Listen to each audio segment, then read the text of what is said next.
ஜிக்கி பேசுகிறேன். கொடுத்திருக்கிறார்கள், உதவி இருக்கிறார்கள். என்ன இருந்தாலும் நிறைய கடன் பிரச்சனையில் அவர்கள் தத்தளித்துக் கொண்டு இருந்திருக்கிறார்கள். இந்த நிலையில் இந்திரஜா இந்த விஸ்வாசம் படம் எடுத்தார்கள் இல்லையா? அப்பொழுது அவர் நடித்திருக்கிறார் அந்த படத்தில். இது 5 வருஷத்துக்கு முன்னாடியே அஜித் ஐயா அவர்கள் ஏதாவது உதவி வேணும்னா நீங்கள் எங்ககிட்ட கேளுங்க.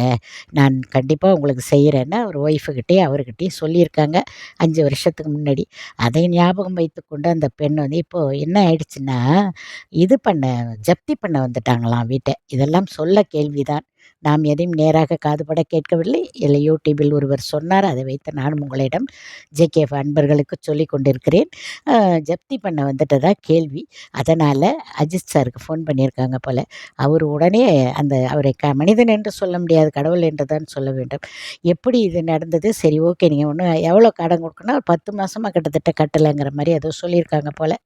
அதை வச்சு அவரை உடனே அதை பற்றி கவலைப்படாதீங்க அப்படின்னு அதை எல்லாத்தையும் அந்த கடனை எல்லாம் கட்டி அடுத்த வீடியோவில் பேசுகிறேன்.